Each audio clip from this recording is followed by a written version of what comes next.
계속해서 공부할 텐데요. 우리 지난 시간에 공부했던 말씀 같이 한번 우리 복습을 해보겠습니다. 우리 마가복음 6장에서 이 고향에서 배척 받으신 그 예수님에 대한 이야기를 우리가 살펴봤고요. 그래서 12 제자들을 예수님께서 둘씩 파송하셨다. 그들에게 권능을 주셔서 아무것도 가지지 말라라고 하셨는데, 그 이유는 모든 것들은 주님께서 지켜주시고 주님께서 책임져 주신다, 그런 말씀을 더해 주셨습니다. 그리고 헤롯이 세례 요한을 죽인 사건들이 기록되어 있고, 우리가 지난주 성경 공부 때 살펴봤던 말씀이죠. 예수님께서 오병이어로 5,000명을 먹이시는 사건. 그래서 5개의 떡과 2마리의 물고기로 5,000명이 사실 넘었죠. 세보니까 남자만 5,000명이니까 거의 한 2만 명 정도 먹고 또 12강주리가 남았던 그 사건에 대해서, 그 기적에 대해서 우리가 지난 시간에 우리 살펴봤는데요. 오늘은 그 기적에 이어지는 말씀인데, 우리 지난 시간에 46절까지 봤는데요. 우리 46절을 다시 한번 우리 보도록 하겠습니다. 46절 같이 한번 읽어보겠습니다. 무리를 작별하신 후에 기도하러 산으로 가시니라. 그러니까 예수님께서 이 오병이어의 기적을 일으키시니까 제자들도 들뜨게 됐고, 또 누가 들떴어요? 무리들도 들뜬 거예요. 왜? 예수님께서 이렇게 놀라운 일들을 벌이시니까 그 마음 가운데 더 큰 기대감도 있고, 또 뭔가 자신이 원하는 것들도 예수님께 말하면 들어줄 것 같고, 그러니까 그 기적의 자리에서 사람들이 떠나질 않는 거예요. 떠나질 않는 거예요.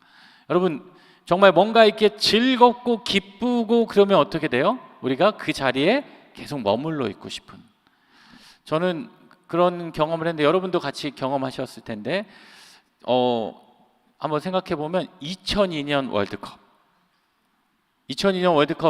다 아시죠?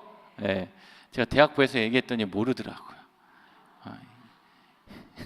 2002년 월드컵을 얘기했더니 그냥 그냥 2002년 월드컵 알죠? 그랬더니 그냥 네. 근데 2002년 월드컵 때 여러분 어땠습니까? 막 정말 온 나라가, 저는 아직도 이해할 수 없는 게, 제가 여기 학교에서 장신대 그 강당에서 축구를 같이 보고, 우리가 그 포르투갈하고 막 또 그 첫 경기가 누구죠? 하여튼 막 이겼을 때 저희가 그냥 그걸 주체하지 못하고 이 다리를 건넜어요. 다리를 건너서 그냥 이유는 몰라요. 그냥 주체할 수 없어서 그 다리를 건너서 어디로 갔냐면 잠실로 갔어요. 잠실로 갔더니 잠실에 이미 그 잠실 사거리에 차선이 한 차선만 이렇게 다니고, 사람들이 차도에 이렇게 나와서 이렇게 다 지나가는데, 그냥 막 이렇게 서로 모르는 사람들 하이파이브하고, 그냥 주변에서 차 크락시온이 지나가다가 빵빵빵빵빵 누가 이렇게 하면 지나가던 사람들이 갑자기 딴 일 하다가 빵빵빵 하면 대한민국 이러면서 잠실 운동장까지 지나갔거든요. 지나가면서 모르는 사람 막 하이파이브하고 막 손이 나중에 부르틀 정도로, 그 정말 그런 기분 있잖아요. 막 어떻게 너무 좋아서 주체할 수 없는 그 기쁨. 아마 그 자리에 머물고 싶은, 그 감격 속에 빠지고 싶은, 아마 제자들과 이 무리들도 그러한 상황이었을 것 같아요. 예수님께서 이런 놀라운 기적을 베풀어 주셨는데 내가 그 기적의 자리에 머물고 싶은 거예요. 근데 여러분, 하나님께서 우리의 삶 가운데 기적을 주신 것은 그 기적의 자리에 머물러 있기 위한 것이 아니라는 거예요. 하나님이 우리에게 기적을 주신 것은 기적을 통해서 일하시는 하나님을 바라보라라는 거예요.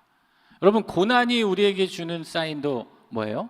그 고난을 통해서 역사하시는 하나님을 경험하고, 그 아픔을 통해서 하나님을 더 만나고, 그 자리에 함께 하시는 그 하나님을 발견하기를 원하시는 게 하나님의 뜻인데, 기적도 마찬가지인 거예요.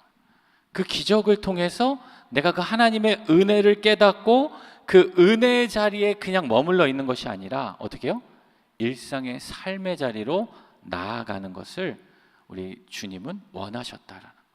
그러니까 어떻게 해요? 제자들도 그 자리에 머물러 있지 않도록 재촉해서 건너편으로 보내고, 또 이 무리들도 빨리 작별해서 그들의 삶 가운데 보내시는 거예요.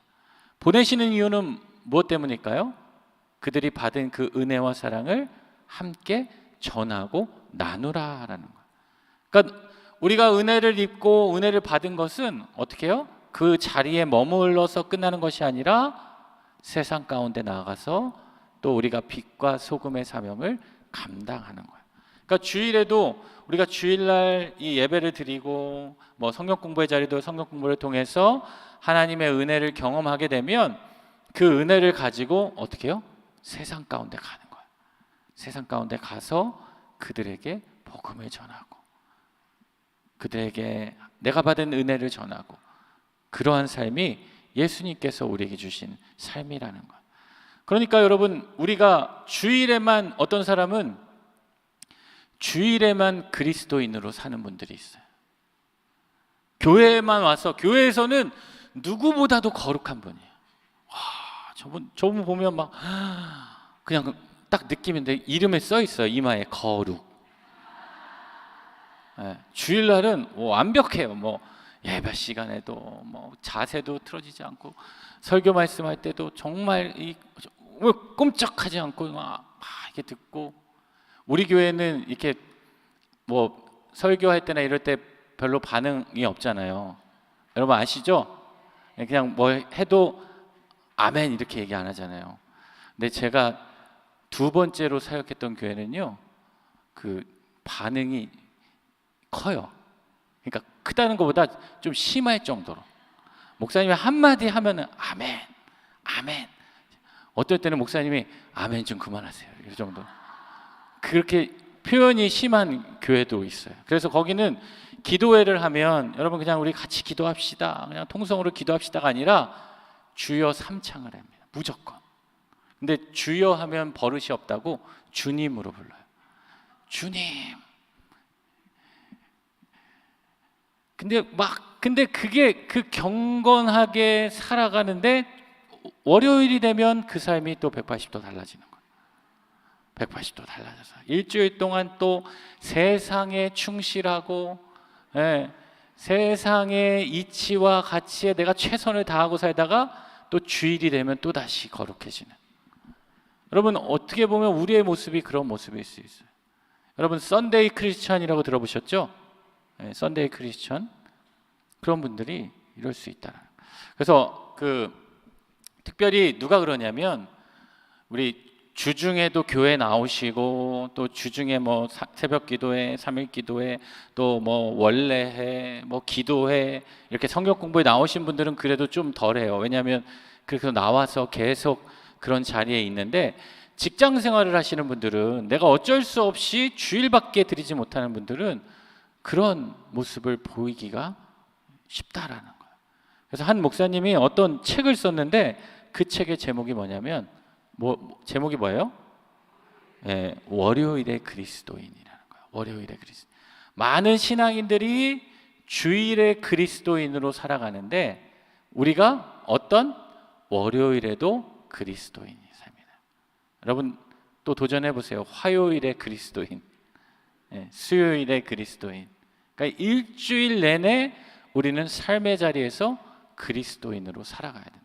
그러니까 내가 속한 교회 모임, 성경 공부, 기도 모임, 거기에서만 내가 그리스도인으로 살아가는 게 아니라 여러분이 속한 공동체, 뭐 동창회도 있고 또 뭐 부모 모임도 있고 여러 가지 모임이 있죠. 그런 친목 모임, 거기에서도 내가 그리스도인으로 살아가야 되는 거예요. 그러니까 내가 은혜를 받은 것은 그 자리로 나아가기 위한 하나님의 뜻이다.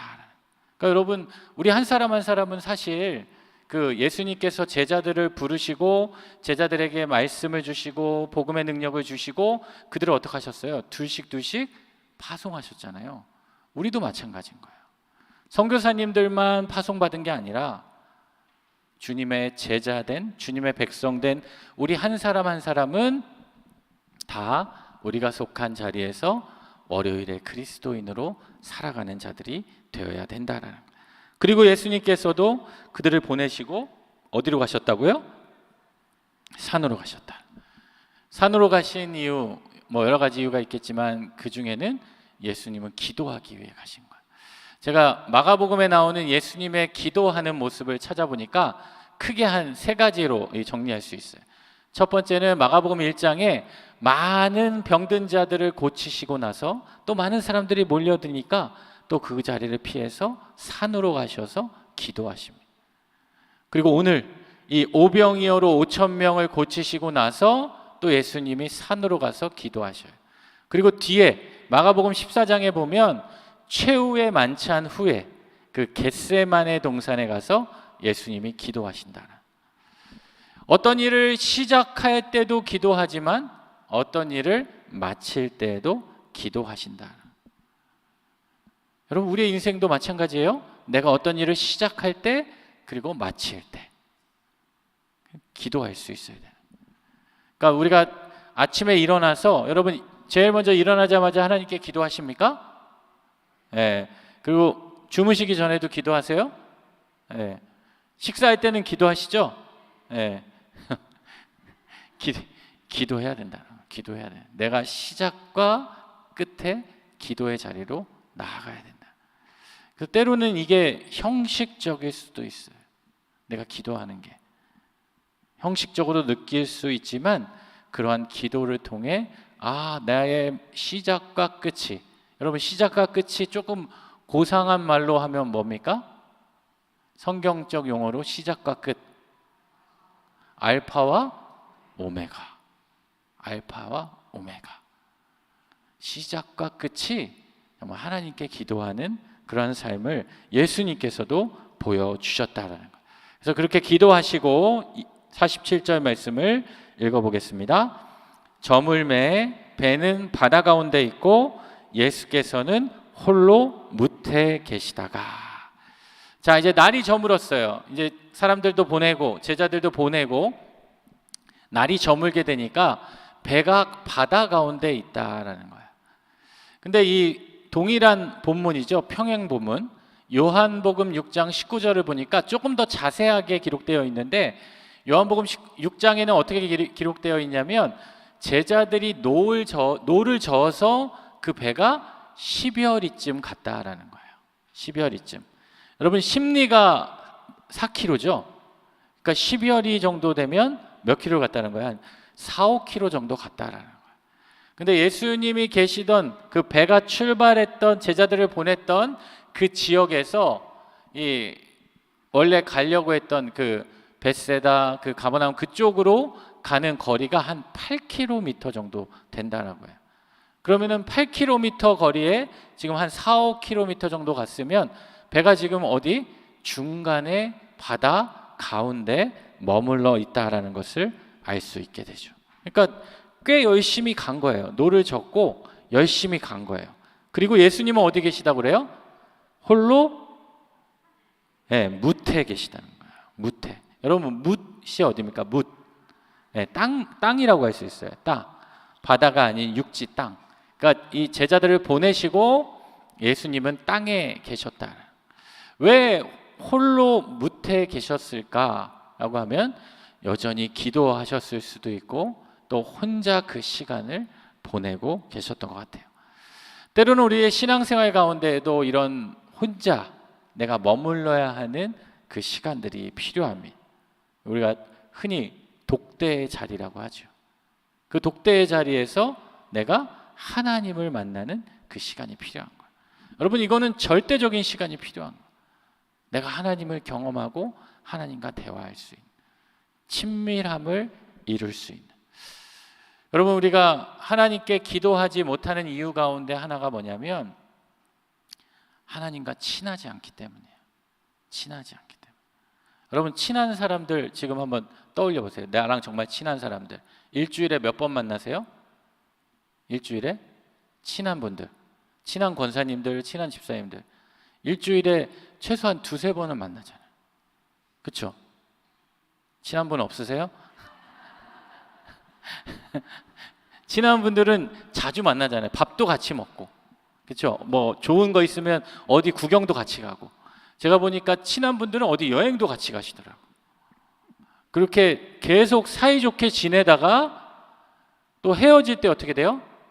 하루 종일 이야기하고, 자, 우리 이따가 통화하자. 그렇지 않아요? 그럼 막 통화해요. 통화하다가 또 한참 통화하고 끝나면 뭐라 그래요? 자세한 건 내일 만나서 얘기해. 어떤 권사님은 제가 통화하기 어려운 분이 있어. 항상 통화 중에. 전화 연락이 안 되면 그래서 카톡을 남겨요. 권사님 통화 끝나면 연락 주세요. 그러니까 친하면 어떻게 돼요? 내가 그게 정말 부담이 아니고 일이 아니고 그냥 즐거운 거예요. 그냥 함께 하고 싶고 함께 나누고 싶고. 그러니까 우리가 하나님께 기도하는 것도 마찬가지예요. 기도를 많이 하는 분들 보면 하나님과 계속 대화합니다. 하나님께 계속 아뢰는 거예요. 무엇을 이야기할까? 그냥 나의 사소한 것까지도 다 얘기하는. 시편 말씀을 보면 이 다윗의 시편들을 보면 다윗이 하나님께 기도하고 하나님께 이 시편의 말씀으로 고백할 때 다윗이 어떻게 고백할까요? 하나님 홀로 영광 받아 주시옵소서. 하나님 뭐 이런 고백도 있지만 때로는 어떤 고백이 있어요? 우리말로 표현하면 하나님 저 집사님 좀 제발 혼내주세요. 저 목사님 좀 제발 돌아오게 해주세요. 저 권사님 좀 정신 차리게 해주세요. 이런 고백도 있고 또 어떤 고백이 있어요? 나 너무 억울해요. 어쩜 이럴 수 있어요. 하나님을 향해 한탄하고 이런 마음까지도 다 고백하는 거예요. 나에게 있는 분노, 나에게 있는 억울함, 나에게 있는 기쁨, 사사로운 감정까지 하나님께 아랜다. 왜? 하나님과 그만큼 친밀하니까. 그러니까 여러분 그 친밀함은 어디서 오겠습니까? 계속해서 만나고 계속해서 아뢰고 그러한 관계를 속에서 이어지게 되는 거예요. 여러분 한 번 보고 그 사람하고 내가 친해지기 어렵잖아요. 한 번 보고 두 번 보고 또 밥도 먹고 같이 또 나누기도 하고 이야기도 하고 교제하고 그러다 보면 그 사람에게 내 마음을 열게 되고 친해지게 되는 것처럼 하나님과 우리와의 관계도 마찬가지. 하나님이 우리를 불러주시지만 또 그 부르심 앞에 우리가 우리의 마음을 열고 계속해서 이런 함께의 시간도 중요하지만 독대의 시간도 필요한 거예요.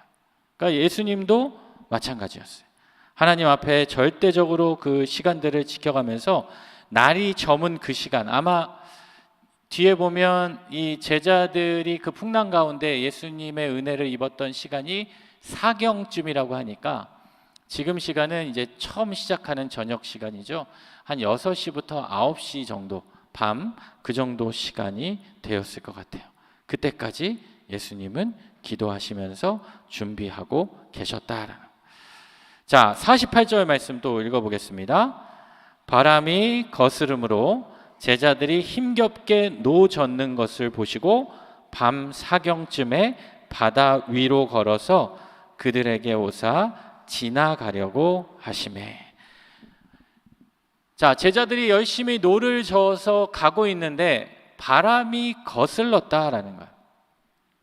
바람이 거슬렀다라는 것은요, 무슨 말이냐면 바람이 계속 심하게 불었다라는 거예요. 풍랑이 불었다라는 거예요. 여러분, 제가 질문을 하나 드릴게요. 지금 이 제자들이 있는 이 곳은 어디일까요? 1번 동해, 2번 태평양, 3번 갈릴리. 네, 갈릴리 바다.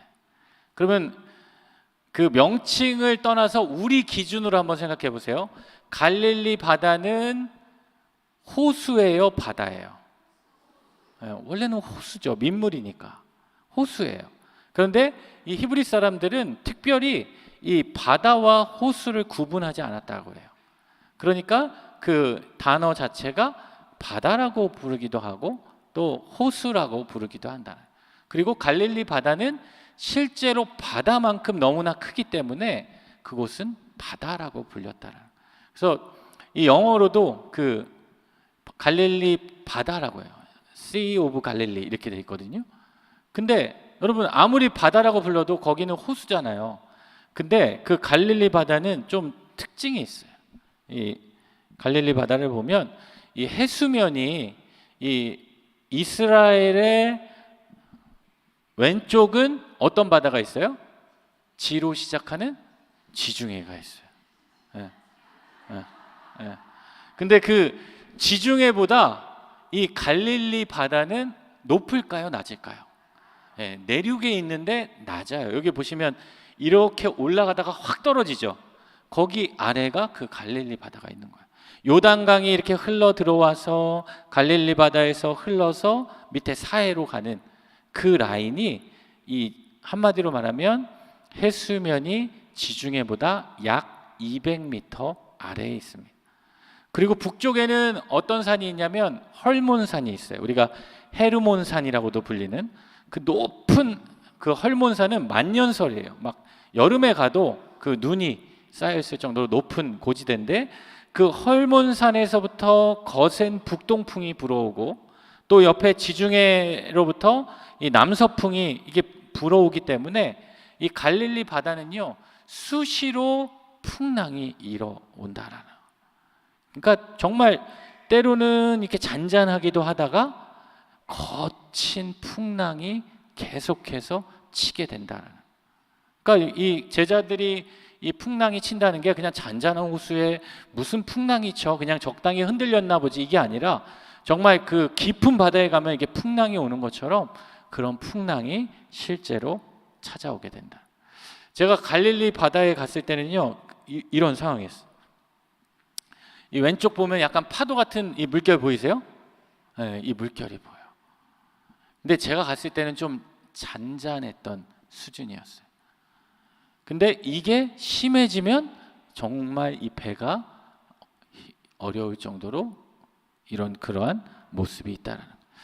여러분이 잘 아는 그 화가 중에 이 렘브란트라는 이 작가 좋아하시죠? 네, 렘브란트의 그림 중에 갈릴리 바다의 폭풍이라는 유명한 그림이죠. 여러분 처음 보시는 거 아니죠? 네, 여기 보시면 이 갈릴리 바다의 폭풍. 이 그림의 특징 중에 하나는 이쪽과 이쪽이 대비되어 있어요. 딱 느끼십니까? 네, 제가 설명은 여기까지. 왜냐하면 그림 전공하신 분들이 너무 많기 때문에 더 설명하면 이게 틀릴 수가 있어요. 네, 그래서 나중에 이 그림을 한번 보시면 저도 한번 계속 봤는데 정말 이 작가의 그 의도를 찾아볼 수 있어요.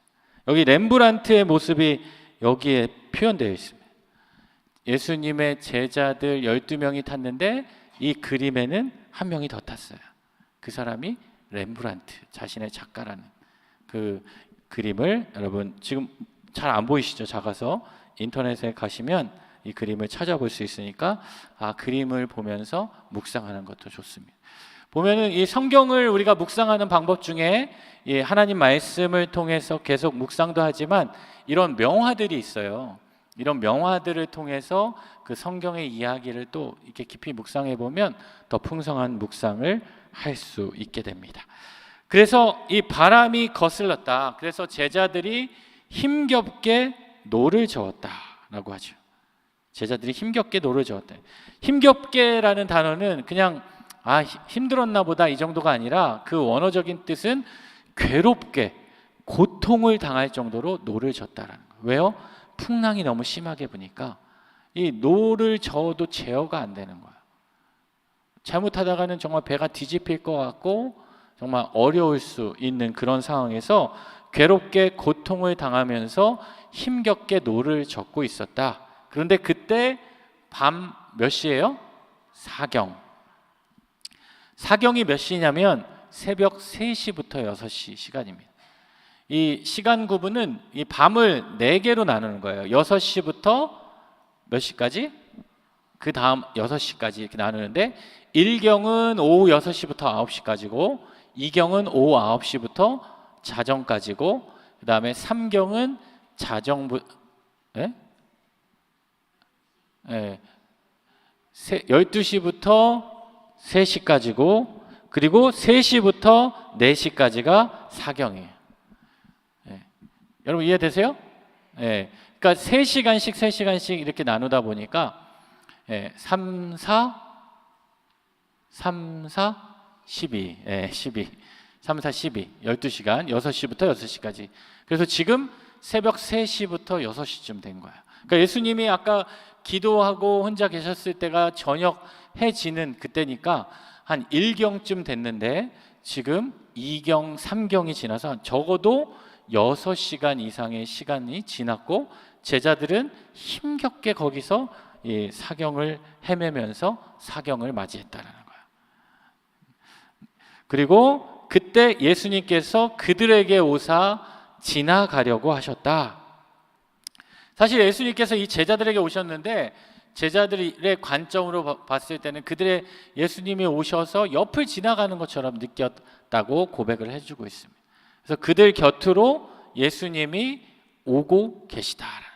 여기서 보면 바람이 거스름으로 제자들이 힘겹게 노젓는 것을 어떻게 했다는 거예요? 보시고. 그러니까 예수님이 그들이 고생하고 있는 것을 알았다 몰랐다? 알고 계셨다라는 거, 보고 계셨다라는 거. 저는 이 단어가 참 뜻깊게 다가왔어요.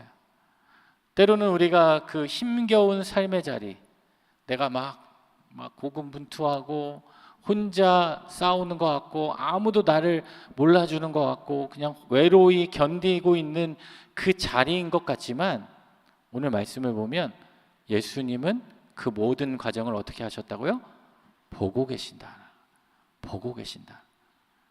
내가 기도하는 그 자리, 내가 너무 속상해서 원망의 마음이 드는 그 자리, 억울한 일을 당한 자리, 답답한 자리, 주님은 왜 모르실까라고 생각하는 그 자리를 주님은 보고 계신다. 그리고 주님의 때가 되면 그 자리에 오셔서 우리에게 그 일들을 이루어 가신다. 또 49절 말씀 읽어보겠습니다. 제자들이 그가 바다 위로 걸어오심을 보고 유령인가 하여 소리 지르니 예수님께서 어떻게 해요? 바다 위를 걸어오신다. 물 위를 걸어오신다. 정말 초자연적인 권능으로 바다 위를 걸어오고 계시죠. 그러니까 제자들이 그 예수님을 보고 뭐라 그래요? 유령이다. 여러분 제자들을 보면서 어떻습니까? 이런 마음이 드시나요? 정말 믿음 없다. 예수님이 저렇게 오시는데 정말 믿음 없다. 여러분 그런 생각이 드십니까? 그럼 어떤 생각이 드세요? 저도 그랬을 것 같아요. 말도 안 돼. 요즘 같으면 뭐 이렇게 그냥 뭐 누가 뭐 이렇게 비춰가지고 하는 건가? 아니면 뭘 타고 오는 건가? 그런 생각했을 거예요. 그러니까 유령인가라고 제자들이 놀란 거예요. 유령, 그 판타스마라는 이 헬라어인데 여기는 어떤 의미가 있냐? 헛개비라는 거죠. 헛개비. 그 유령에 대한 미신적인 그런 이야기들이 있으니까 다시 말하면 제자들이 가진 상식으로 내가 가진 지식으로는 사람이 어떻게 물 위를 걷냐 이거예요. 말도 안 된다. 그걸 어떻게 알 수 있냐면 소리를 질렀다라는 거예요. 이 소리를 질렀다라는 단어는 어떤 의미가 있냐면 아나크라조라는 건데요. 그냥 유령이다 이게 아니에요. 여기 뭐라고 써 있어요? 목구멍 깊은 곳에서 올라오는 고통과 슬픔으로 절규하며 울부짖는 거. 얼마나 이들이 놀랐을까. 그런 거 생각하시면 좋을 것 같아요. 그 어린아이들이 울 때, 갓난아이들이 울 때, 제가 어린아이들의 울음을 연구하진 않았지만 어린아이들의 울음을 제가 들어보니까 그걸 알았어요. 어린아이들의 울음은 첫 번째는 약해요. 아시죠? 이렇게 울다가 이렇게 울잖아.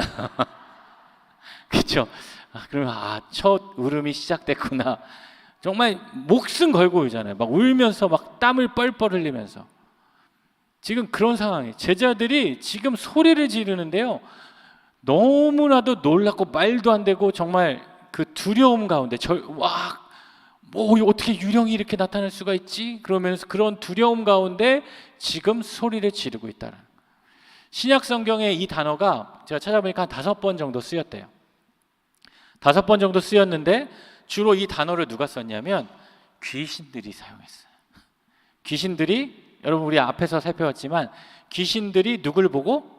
예수님을 보고 두려워 떨면서 이야기할 때 썼다라.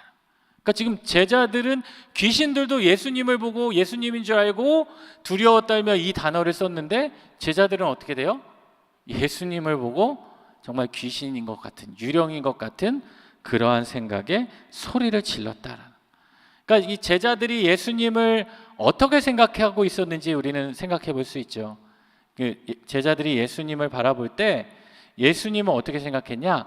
물론 하나님의 아들이라고 고백하기도 하고 믿었지만 그들의 은연중에 그들의 마음 가운데에는 예수님을 어떻게 생각했다? 그냥 위대한 사람으로 생각했다라는. 그러니까 예수님 대단한 분이야. 지금 제자들이 조금 전 경험했던 사건이 뭐예요? 제자들이 경험했던 사건이 뭐예요? 오병이어 사건이잖아요. 오병이어로 남자 5,000명 이상을 먹인 사건을 경험했는데 그런 하나님의 놀라운 기적을 경험했음에도 불구하고 또다시 무리를 걷는 그 기적을 보면서 저는 예수님이라는 생각을 안 한 거예요. 유령인가?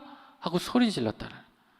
그러니까 예수님을 위대한 하나님으로 믿고 있었던 게 아니라 여전히 예수님을 위대한 사람으로 제안하고 있었다.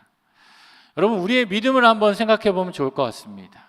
나의 믿음이 내가 주님을 믿고 의지하지만 주님을 내가 위대한 존재로 믿고 있지만 내가 주님을 위대한 하나님으로 믿고 내가 기도하고 있는가? 아니면 위대한 사람 정도로 내가 생각하고 있는가? 여러분 한번 나의 믿음을 돌아볼 필요가 있어요. 위대한 사람으로 생각하게 되면 어떤 일이 나타날까요? 내가 기도하면서도 제한하게 되는 거예요. 아, 이거는 이 정도는 할 수 있을 거야. 근데 요거는 이거는 어려워. 여러분 때론 그런 일 있지 않으십니까? 너무 그러니까 그건 아예 기도할 엄두조차 안 나는 거예요. 그러니까 내 스스로 하나님의 기도 응답의 결과까지도 내가 결정해 놓고 제안해 놓고 지금 제자들이 지금 그런 상황인 거예요. 예수님이 그렇게 나타나리라는 전혀 기대와 생각하지 않았다. 또 계속 볼게요. 50절 말씀 시작. 그들이 다 예수를 보고 놀람이라. 이에 예수께서 곧 그들에게 말씀하여 이르시되 안심하라 내니 두려워하지 말라 하시고. 제자들이 다 예수를 보고 어떻게 해요? 놀랐다. 아까 소리 질렀다. 놀랐다. 그들이 동요하는 거야. 흔들리는 거예요. 왜? 두려움으로 인해. 예수님을 보고 뭐라고 그랬어요? 유령이라고 그랬잖아요. 여러분 사도행전에 보면 베드로가 감옥에 갇히잖아요. 근데 이 나머지 제자들이 어떻게 합니까? 베드로가 감옥에 갇히니까 자신들의 집에 함께 마가의 집에 모여서 기도해요. 뭐라고 기도했을까요? 1번 우리는 안 잡히게 해주십시오. 그렇게 기도하지 않았겠죠. 모여서 어떻게 기도했겠어요?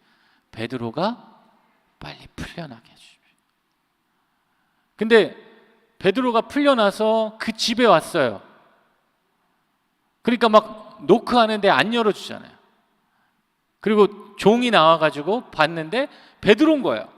놀래서 그 기도하고 있는 그 나머지 제자들에게 베드로가 왔다 그러니까 뭐라 그래요? 안 믿잖아요.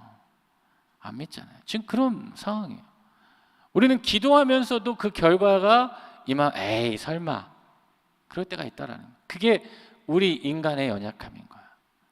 그러니까 내가 기도하면서도 내가 정말 믿음으로 기도하는가, 내가 정말 믿음으로 간구하는가, 여러분 그러니까 그 기도에 믿음이 있는 거예요. 필요한 거예요. 예수님도 말씀하시죠. 너에게 무슨 씨와 같은 믿음? 겨자씨와 같은 믿음. 아주 연약한 믿음이어도 그 믿음이 있으면 그러한 일들이 일어난다. 그 말은 우리에게 그 겨자씨와 같은 믿음도 없을 때가 있다라는 거죠. 그런 모습을 보면 여기도 마찬가지예요. 예수를 보고 놀랐다. 예수님에 대한 제자들의 인식 수준이 이 정도에 머물렀다. 영적으로 무지했고 또 그들의 둔한 마음이 있었다. 그러니까 예수님께서 그들에게 나타나셔서 뭐라고 합니까? 네 글자, 안심하라, 내니 두려워하지 말라. 저는 이 성경에서 이 말씀이 너무 좋더라고요. 우리 같이 한번 읽어볼까? 다시 시작. 안심하라, 내니 두려워하지 말라. 두려워하지 말라. 안심하라. 안심하라 뭐예요? 네 마음 가운데 두려워하지 말고 떨지 말고 담대하게 있으라는 거예요. 그러니까 예수님이 이들을 오셔서 그 두려워하고 떠는 그 모습, 걱정하는 모습을 먼저 오셔서 안심하라. 참 예수님도 대단해요. 저 같으면 먼저 혼냈을 것 같은데. 뭐 내가 유령이라고?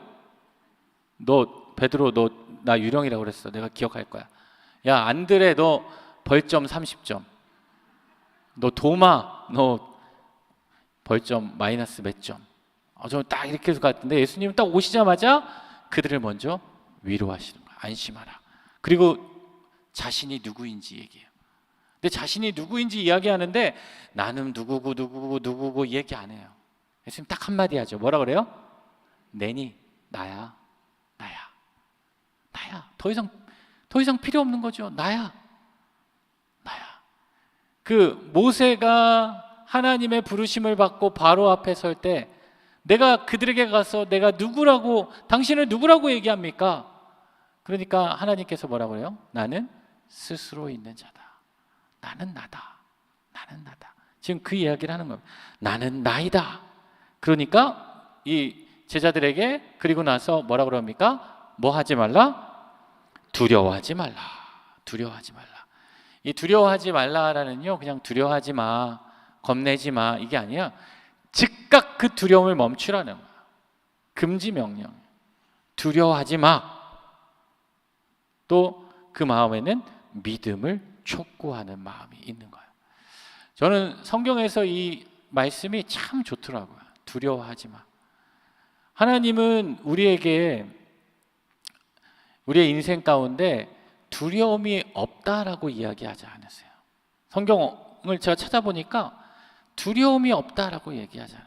제가 찾아보니까요, 이 안심하라 내니 두려워하지 말라 이 말씀을 우리가 잘 아는 말씀 이사야 41장 10절 여러분 많이 암송하시는 말씀이죠.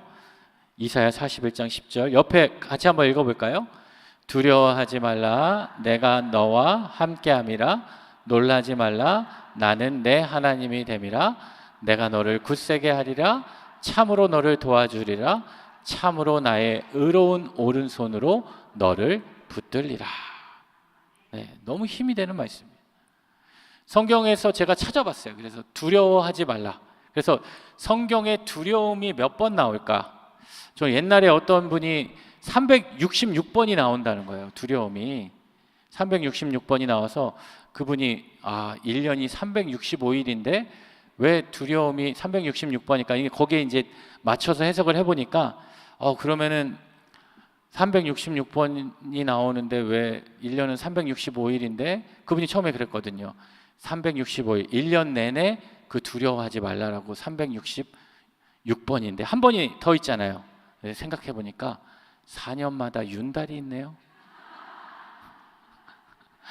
그러면 365번이면 그럼 그날 하루는 두려워해도 되는 건가? 그래서 366번이라고 했는데 제가 찾아봤어요. 어저께 찾아보니까 성경에 두려움이라는 단어가 몇 번 나왔을까? 두려움 하니까 적고요. 두려워하지 말라 하니까 적고 공통된 게 뭐예요? 두려까지 찾아봤어요. 두려까지 찾아보니까 518번이 나오더라고요. 성경에만. 그러니까 여러분 성경에는 반복된 단어가 있다라는 것은 그것은 우리 인간의 모습 그리고 하나님의 마음을 나타내 주는 거예요. 그러니까 우리 인간에게는 두려움이 있다 없다? 있다라는 거예요. 두려움이 있다. 그 간혹 이제 기도 제목 나누실 때 우리 집사님들, 권사님들 그런 얘기 많이 하세요. 목사님, 저는 왜 이렇게 두려움이 많을까요? 저는 왜 이렇게 겁이 많고 두려움이 많을까요? 근데 그게 인간의 모습인 거예요. 두려움이 없는 사람은 없어요. 그리고 성경은 두려움이 없다라고 얘기도 하지 않아요.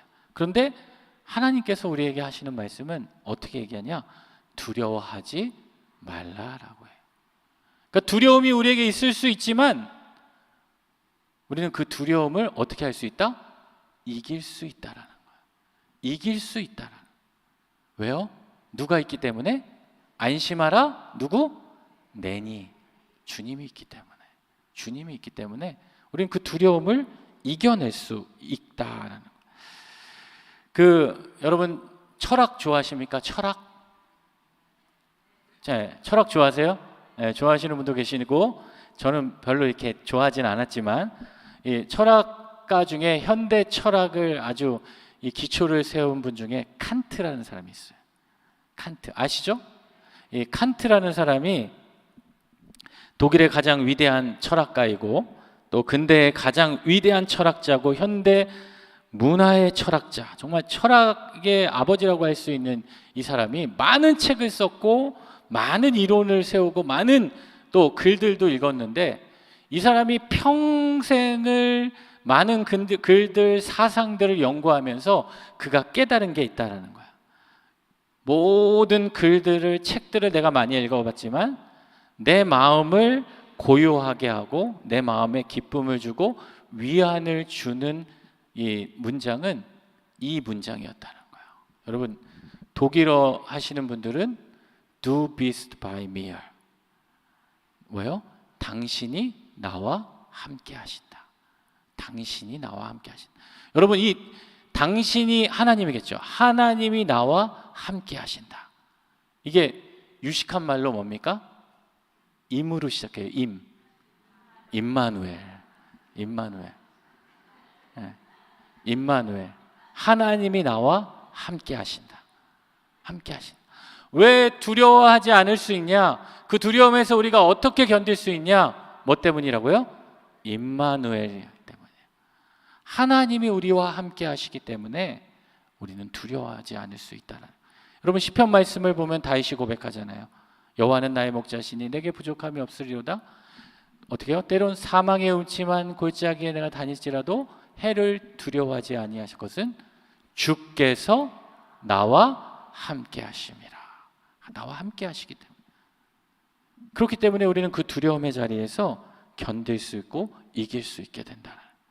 그러니까 이 제자들도 마찬가지예요. 그러한 두려움의 자리에서 예수님을 다시 만나는 거야.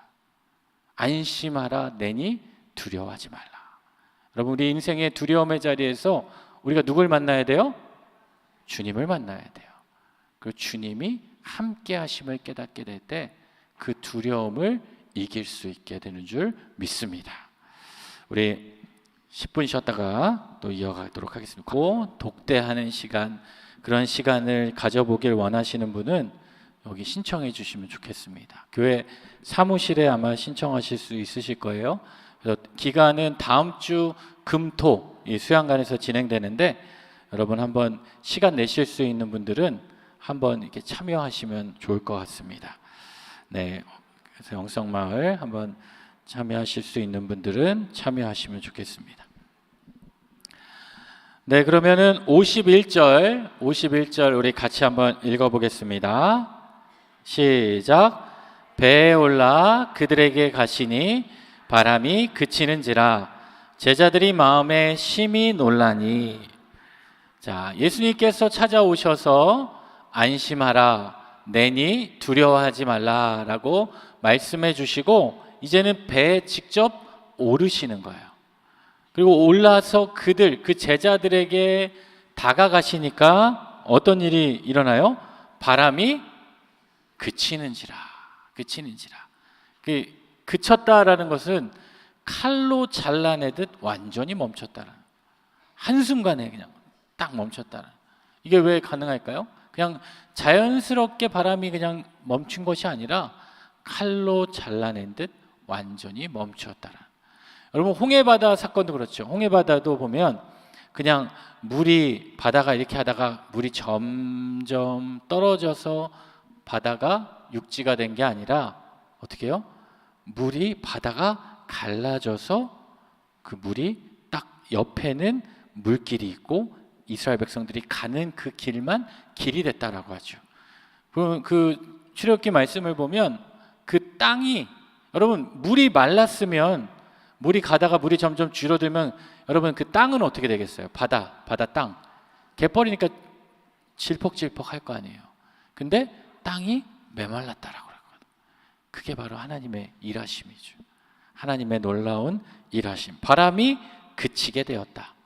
우리 인생에 찾아온 바람도 누가 우리에게 오시면, 예수님이 우리에게 오시면 그치게 된다. 그러니까 또 어떻게 해요? 배에 올라 그들에게 가시니 바람이 그치는지라 제자들이 어떻게 됐을까요? 마음에 심히 놀랐다. 심히 놀랐다. 이 메시지 성경을 보니까 이 표현을 어떻게 했냐면, 제자들이 너무 놀라서 이게 무슨 일인가 싶어 고개를 저었다라는. 그러니까, 이게 뭐야 이해하지 못하고, 믿음과 신뢰 차원에서 이해하지 못하고 여전히 두려움과 공포의 차원에 머물러 있다. 여러분, 그 예수님의 제자 중에 도마 알죠? 도마 하면, 여러분 딱 도마 하면 제일 먼저 떠오르는 건 뭐예요? 의심의 아이콘이잖아요. 의심의 아이콘. 내가 부활하신 예수님이 나타나셨다는데 그 자리에 없었어요. 그러니까 제자들이 얘기해도 믿지 않고 뭐라 그래요? 내가 거기에 손을 넣어서 보면 믿겠다. 참, 예수님도 대단하죠. 그런 애들 그냥 그런 애들 그냥 하셔도 되는데, 또 어떻게 해요? 직접 또 오셔서 만져봐. 그 도마가 만지고 어떻게 해요? 고백하잖아요. 여러분, 그게 사실 나도 그렇게 되면 나도 믿지 라고 생각하지만, 거기서도 믿지 못하는 게 인간인 거예요. 거기서도 믿지 못하는 게 인간이에요. 그 믿음이, 우리가 의심 많은, 아마 천국에서 도마가 되게 억울할 것 같아요. 의심 많은 도마라고 막 이렇게 불리니까 아마 도마가 그 의심하는 사람한테 기다릴 것 같아요. 천국에 올 때까지. 너 나한테 의심 많은 사람이, 네 믿음은 어땠는 줄 알아? 너는 보고도 못 믿었잖아.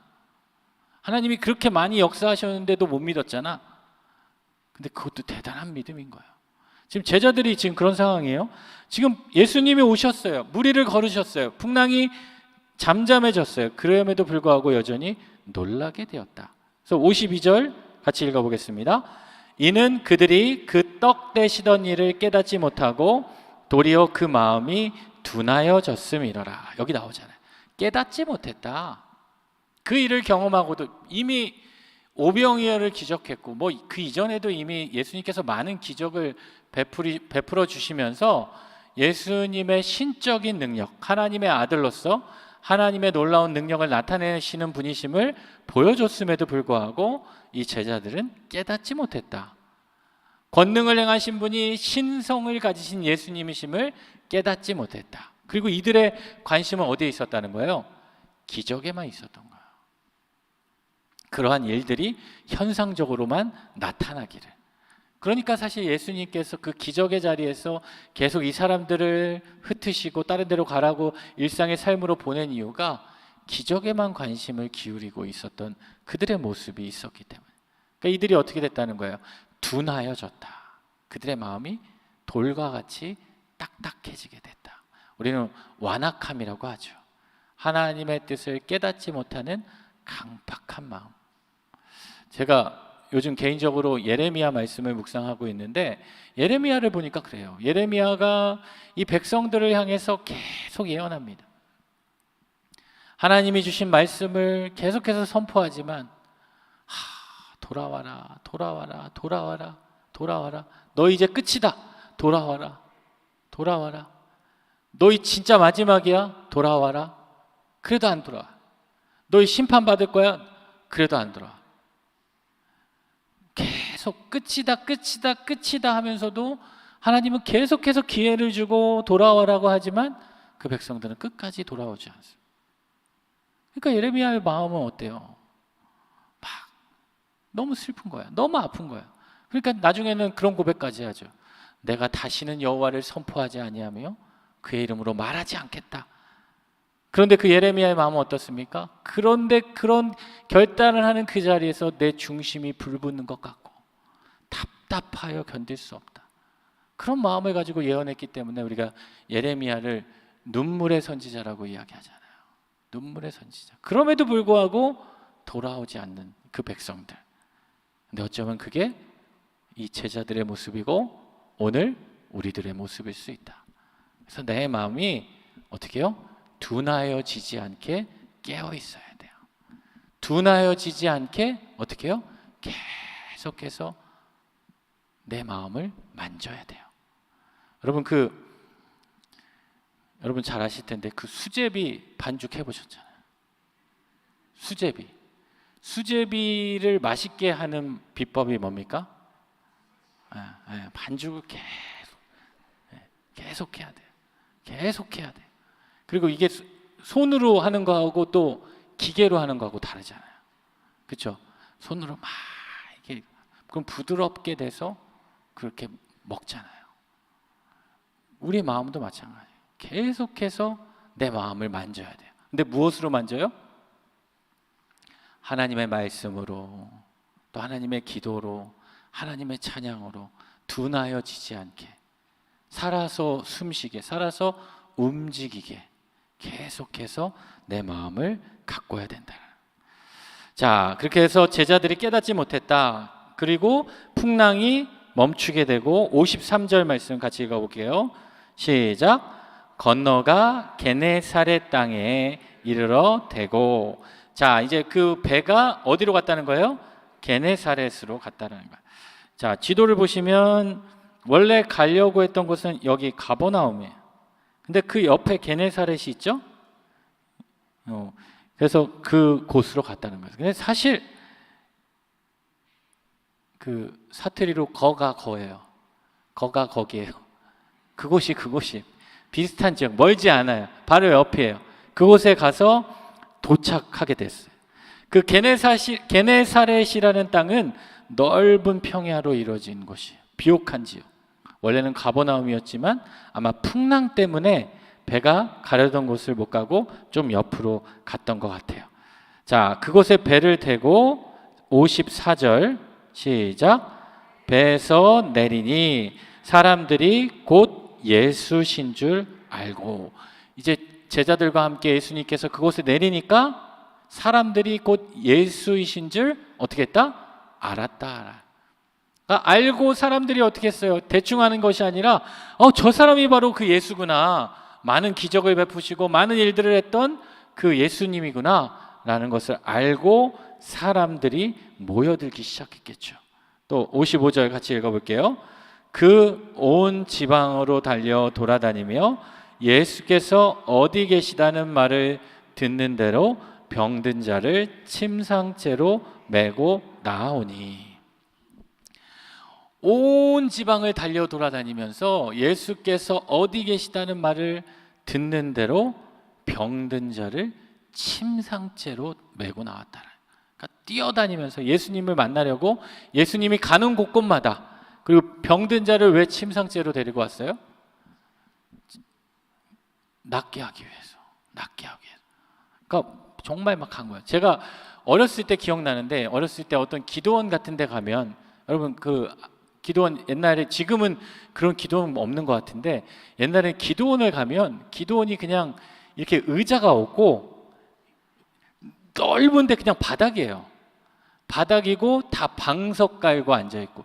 요즘 아마 그렇게 해놓으면 기도원에 아무도 안 오실 텐데, 방석 다 깔아놓고, 그리고 어떤 사람은 정말 그 침상 같은 이부자리 이렇게 가지고 와서 아픈 사람 이렇게 누워있고 막 그렇게 와서 이렇게 기도했던, 그 어렸을 때 그 기도원에 갔던 그 기억이 떠오르는데, 아마 그런 모습처럼 예수님이 가는 곳곳마다 이 많은 사람들을 데리고 왔다라는 거예요. 그리고 또 56절 시작. 아무데나 예수께로 들어가시는 지방이나 도시나 마을에서 병자를 시장에 두고 예수께 그의 옷가에라도 손을 대게 하시기를 간구하니 손을 대는 자는 다 성함을 얻으니라. 옷가에 손을 대는 자는, 이미 이 사람들은 소문을 들었어요. 예수님의 옷가에 옷자락을 붙잡아서 그 병든 것을 낳았던 그 여인의 이야기가 있잖아요. 12년간 혈루증 여인의 이야기를 들었을 거예요. 그러니까 자신들도 예수님의 옷자락을 붙잡고 손을 대면 나을 것이다. 그리고 실제로 나았다는 거죠. 다 성함을 얻었다. 안전하게 주님으로부터 치유함을 받았다. 그러니까 오늘 말씀 가운데도 계속 등장하지만 우리 인생에, 제자들의 인생에도 풍랑이 온 것처럼 우리 인생에 풍랑이 올 수 있다 없다? 있다. 우리에게 두려움이 있다 없다? 있다라는 거예요. 근데 그 두려움을, 그 풍랑을 무엇으로 해결할 수 있냐는 거예요. 예수님이 우리 인생에 오셔야 돼요. 갈릴리 가나의 혼인잔치에 포도주가 떨어졌잖아요. 근데 그 포도주가 떨어졌지만 그 자리에 누가 계셨어요? 예수님이 계시니까 포도주가 떨어진 게 문제가 되지 않는 거예요. 그러니까 우리가 그 두려움이 있고 풍랑이 있고 어려움이 있는 그 자리에서 결국에는 우리에게 예수님을 초대할 수 있는, 예수님을 믿을 수 있는 그 믿음이 있는가? 그 믿음이 있는가? 예수님을 전적으로 신뢰할 수 있는 그 믿음이 있는가가 중요하다라는 말씀입니다. 또 이어집니다. 우리 7장 1절 말씀을 같이 읽어보겠습니다. 시작. 바리새인들과 또 서기관 중 몇이 예루살렘에서 와서 예수께 모여들었다가. 자, 이렇게 예수님께서 오병이어 사건을 통해서 기적을 베풀어 주셨고 또 그 풍랑 속에서 잠잠케 하셔서 그 마을에, 게네사렛이라는 동네에 들어갔더니 많은 사람들이 또 모여들기 시작한 거예요. 그러니까 그 지역, 그 게네사렛, 결국 그 갈릴리 가버나움 지역이겠죠. 크게 보면 그 갈릴리 가버나움 지역에 있는 많은 사람들이 지금 한마디로 예수의 이야기로 가득 찬 거예요. 만나면 예수님 이야기하고, 만나면 예수님 이야기하고, 너 그분 봤어? 너 거기 갔어? 내일 갈 거야? 나 오늘 갈 건데. 그 예수님 만나면 어떤 일이 있대, 어떤 일이 있대. 막 온 지방에 그 소문이 퍼졌고 결국에는 지금 바리새인과 서기관들이 어디서 오는 거예요? 예루살렘에서.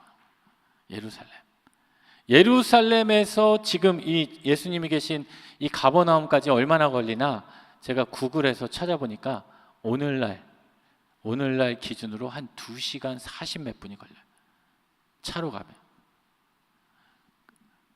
그러면은 여러분 이 당시 차가 있어요, 뭐가 있어요? 뭐 기껏 해봐야 말이나 마차를 타고 갔을 텐데 얼마나 오랜 시간. 그럼에도 불구하고 누가 예루살렘에서 오는 거예요? 바리새인과 서기관이 오는 거예요. 바리새인과 서기관은 그 예루살렘에 있는 이 산회들이 아니라 산해드린 공회원인데 이 바리새인과 이 서기관이 그곳에서 예루살렘에서 왔다라는 것은 예루살렘 거기에서 유다의 대표자로 예수님에게 보냈다라는 거예요. 여러분 이 바리새인과 이 서기관은 어떤 사람일까요? 표가 보이시나요? 바리새인은 특별히 율법을 중요시하는데, 여러분 이스라엘에는 우리가 얘기하는 율법은요, 그냥 우리는 이 구약성경 그 율법이라고 하지만 율법에는 크게 두 가지 종류가 있어요. 율법은 이렇게 글로 기록된 성문화된 율법이 있고요, 또 하나는 구전으로 전해 내려오는 그 율법이 있어요. 그런데 이 바리새인은 어떤 사람이냐? 구전으로 전해오는 율법을 지키는 사람이에요. 그러니까 구전으로 전해온다라는 것은 한마디로 말하면 전통이죠. 전통. 뭐는 이렇게 해야 돼, 뭐 이렇게 해야 돼. 아직 뭐 책이나 이런 걸로 정해지지 않았고. 그런데 바리새인과 다르게 또 우리가 유대인들 가운데 어떤 사람이 있어요? 사두개인이라는 사람이 있어요. 사두개인은 구전으로 된 율법이 아니라 성문화된 율법, 우리가 알고 있는 모세오경, 딱 기록되어 있는 그 말씀을 중요하게 여기는. 그러니까 이 사람들은 성문화된, 이 사두개인은 성문화된 율법을 중요시 여기기 때문에 바리새인이 중요하게 여기는 구전으로 내려오는 거는 거부하는 거예요. 인정하지 않는 거예요. 그렇다 보니까 바리새인과 사두개인 사이에는 서로 갈등이 있죠. 또 바리새인은 부활을 믿지만 사두개인은 부활을 믿지 않는 거예요. 그리고 바리새인은 그 민족 중심이에요. 그런데 이 사두개인은 뭐에 관심이 있냐면 정치 권력에 관심이 있어요. 그 이들과 다르게 이 서기관들은 뭐 하는 사람이에요? 여러분, 서기가 뭐 하는 사람입니까? 서기. 네, 기록하는 사람. 원래 그 율법을 기록하는 사람이었어요. 율법을, 그 성문화된 율법을 어떻게 해요? 그 당시는 이 보관하려면은 어떻게 해야 돼요? 필사해야죠. 필사. 이렇게 계속 종이에 기록하고. 근데 이렇게 율법을 기록하다 보니까 이 사람들이 율법을 좀 잘 알게 되고 이 율법을 해석해 주기 시작하고, 그리고 어떻게 해요? 가르쳐 주기 시작하는. 그러니까 이 서기관들의 관심은 이 율법 자체에 있는 거예요. 그냥 종교적인 학문에 있는 거예요. 그러니까 이 바리새인과 서기관들. 근데 바리새인, 사두개인, 그리고 서기관 각각이 추구하는 입장과 방향은 다르는데 한 가지 공통점이 있어요. 왜 이들이 같이 그 산헤드린 공회에서 모여서 함께 일을 할 수 있냐면 그들의 사상도 다르고 그들이 추구하는 것도 다른데 한 가지 공통된 것은 무엇이냐면 예수님에 대해서 적대적인 거예요. 그러니까 이들이 볼 때 예수님은 너무 괘씸한 거예요. 자신들이 지금 지켜온 그 전통과 그 율법과 그런 것들을 예수님이 오셔서 다 허무는 것처럼 여겨지는 거예요. 그러니까 이 산헤드린 공회, 예루살렘에 있는 공회에서 그 예수님이 점점 온 지역을 다니면서 사람들이 많이 그를 따라다닌다는 이야기를 듣고 견딜 수 없는 거죠. 그러니까 이들이 예루살렘에서 오게 되었다. 예루살렘에서 오게 되었다. 그러니까 예수에 대한 그 배척이 어떻게 됐을까요? 예수에 대한 소문이 점점 커진 것만큼 예수에 대한 배척도 점점 심해지고 조직적으로 자라게 되었다. 자, 그래서 이들이 예수께 모여들었다. 예수에 대한 그 불안감, 두려움. 그래서 예루살렘에서 이 갈릴리, 가버나움, 그 게네사렛이라는 동네까지 가게 되었다. 자, 그래서 그 바리새인과 서기관들이 예루살렘에 와서 예수께 모여들어서 2절 말씀 같이 한번 읽어볼까요? 그의 제자 중 몇 사람이 부정한 손, 곧 씻지 아니한 손으로 떡 먹는 것을 보았더라. 그의 제자 중에 몇 사람이, 그 바리새인들과 서기관의 몇 사람, 이 사람들이 예수님의 제자 중 몇 명이 뭘 했다는 거예요? 손 씻지 않고 떡을 먹은 것을 봤다는 거예요. 여러분, 그럴 수 있지 않아요? 그럼 뭐 본인 잘못이지, 뭐 손 씻지 않고 떡 먹어서 여러분 큰일 납니까? 큰일 나요? 막 그냥 본인 막 더럽고 위생적이고 그러니까 우리가 손을 씻고 그러는 거지. 그 우리가 집에서, 여러분 집에 들어가서 밖에 나가서 들어가면 손을 항상 씻지만 때로는 식탁에 딱 맛있는 게 있어요. 집에 딱 들어갔는데 식탁에서 뭐 냄새가 나고 이게 맛있는 게 있어요. 그러면 여러분 어떻게 하세요? 다 저걸 빨리 먹으려면 내가 손 씻고 옷 갈아입고 다 그렇게 맛보세요? 물론 그런 분도 계세요. 근데 저는 안 그래요. 저는 안 그래요. 일단은 젓가락이 있으면 젓가락 먹지만 일단 어떻게 해요? 손으로 이렇게 집어 먹을 때 있잖아. 마치 저를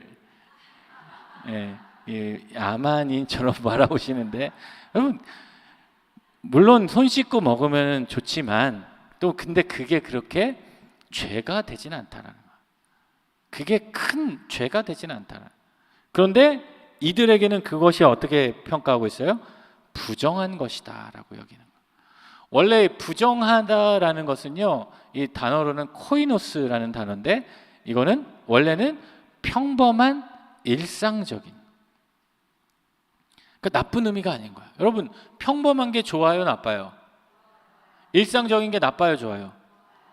좋은데 이 평범하고 일상적이라는 의미에는 어떤 의미가 있냐면 그들이 정해놓은 그 규정과 법도를 지키지 않는다라는 의미가 있어요. 그러니까 한마디로 말하면 좀 스페셜해야 돼. 어떠한 규례나 의식을 해야 그것이 정결한 것이 된다라. 그러니까 손을 씻지 않으면 않을 수도 있지만 그것은 그냥 평범한 거예요. 그렇지만 그들에게는 그게 부정한 거라는 거. 부정한 거. 이걸 누가 정했어요? 유대주의자들이 정한 거예요. 하나님이 명하신 것이 아니라 그들이 정했다라는. 원래 이 규정은 어디에 있었냐면 출애굽기 30장 말씀을 보면 그 하나님께서 모세에게 성막을 짓도록 하시죠. 여러분 성막 아시죠? 그 성막을 짓게 할 때 이 출애굽기 30장 19절에서 21절 말씀인데 같이 한번 읽어보겠습니다. 시작. 너는 물두멍을 노스로 만들고 그 받침도 노스로 만들어 씻게 하되 그것을 회막과 제단 사이에 두고 그 속에 물을 담으라. 아론과 그의 아들들이 그 두멍에서 수족을 씻되 그들이 회막에 들어갈 때 물로 씻어 죽기를 면할 것이요 제단에 가까이 가서 그 직분을 행하여 여호와 앞에 화제를 사를 때에도 그리 할지니라. 자, 이 말씀을 보면 우리가 하나님께서 이 손을 씻을 때 손을 언제 씻으라고 그랬냐면 모든 사람이 음식을 먹을 때 씻으라고 명하지 않으셨어요. 여기 보면 뭐라고 나와요? 아론과 누구? 그의 아들들이 어디서 수족을 씻어요? 두멍. 여러분 두멍이 뭐예요? 물두멍이 어디입니까? 이거죠, 이거. 성막에 들어가면 제일 먼저 번제단이 있어요. 그리고 그 다음에 물두멍이 있고 그 다음에 성소가 있죠. 그 성소 안에 지성소가 있는. 그런데 왜 두멍에서 손을 씻으라고 했을까요? 일단은 제사를 드리려면 이 번제단에서 뭐예요? 제물들을 태워야 되잖아요. 그리고 제물을 태우기 전에 제물을 어떻게 해요? 네, 어디 뭐 등심 부위 사갖고 오는 거 아니에요? 안심 부위 사갖고 오는 거 아니에요? 누가 해요? 제사장이 할 때도 있고 일반 죄 지은 사람이 할 때도 있어요. 그 죄에 따라, 제사에 따라. 그러면은 그거를 잡으면 어떻게 됩니까? 다 묻을 거 아니에요. 묻으니까 어떻게 해요? 그걸 씻으라고 한 거예요. 또 성소에 들어갈 때 그 묻은 손은 그 짐승의 피가 묻고 그런 게 묻었을 때 그것은 뭐예요? 죄를 지은, 죄가 전가되어서. 그러니까 어떻게 해요? 깨끗하게 씻고 성소에 들어가라고 씻도록 한 규정이 뭐예요? 하나님께서 주신 규정이에요. 그러니까 사실 그런 식으로 따지면 음식을 먹을 때 손만 씻어야 되는 게 아니라 뭐도 씻어야 돼요? 발도 씻어야 돼요. 문자적으로 따지면. 근데 그 가운데 손 씻는 규정을 가지고 와서 이들이 그렇게 전해 내려오는 거예요. 아까 그 율법이 크게 두 개 종류로 있다고 그랬죠. 하나는 성문화된 율법, 또 하나는 구전된 율법. 그러니까 이 3절 말씀 같이 한번 읽어보겠습니다. 3절 시작. 바리새인들과 모든 유대인들은 장로들의 전통을 지키어 손을 잘 씻지 않고서는 음식을 먹지 아니하며. 여러분 이 3절 말씀을 읽으면 3절하고 4절의 특징이 있어요. 다른 성경이랑 다르게 뭐가 있습니까? 괄호가 있어요. 괄호가 있다라는 것은 이것은 삽입되었다라는 거예요. 하나님의 말씀이. 그 어떻게 말하면 그 성경으로 어떤 책으로 말하면 무언가 그 상황을 설명해 주는 거예요. 그 사건을 설명해 주는 게 아니라 왜 그래요? 지금 마가복음이 이방인들이 또 읽고 있으니까 유대 관습을 모르는 그 이방인들에게 이방인 독자들을 위해서 이 유대의 정결 규례를 지금 설명해 주고 있는 거예요. 그러니까 장로들의 전통, 여기서 말하는 장로들의 전통이라는 성문화된 율법을 해석하는 과정에서 구두로 전승되었다. 오늘 이것만 살펴보고 마치려고 하는데요. 여기 보시면 한번 여기 보세요. 이 표를 보시면 이 기록된 말씀이 있고 성문화된 말씀이 있고 또 구전으로 전해지는 말씀이 있어요. 그러니까 기록된 말씀은 우리가 잘 알고 있는 그 성경이에요. 모세오경, 선지서, 성문서, 뭐 예언서 이런 책들이고, 그리고 구전으로 전해지는 그 유대인들이 지키는 율법은 우리가 뭐라 그러냐면, 여러분 들어보셨어요? 미시나라고 들어보셨어요?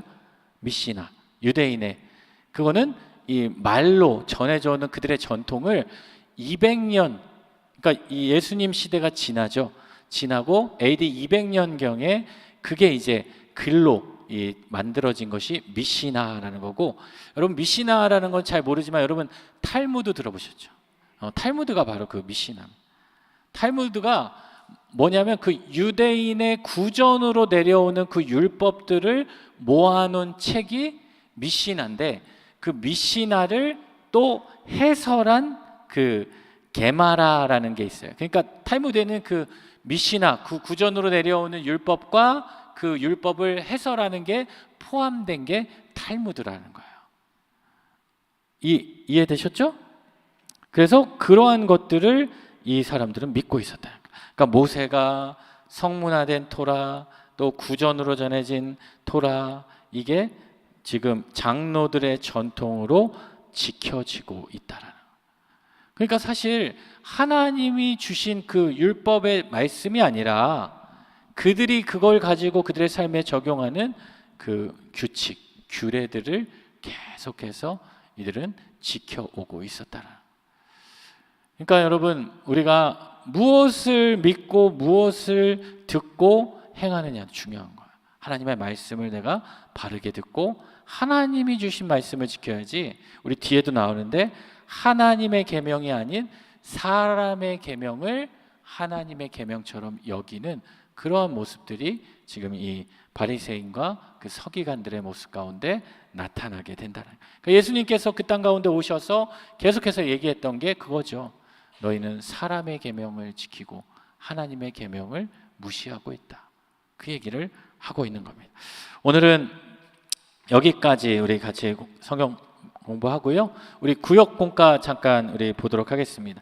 우리 지난주에는 우리 누가복음 3장 7절에서 14절까지 말씀, 세례는 거룩한 소명입니다 라는 말씀으로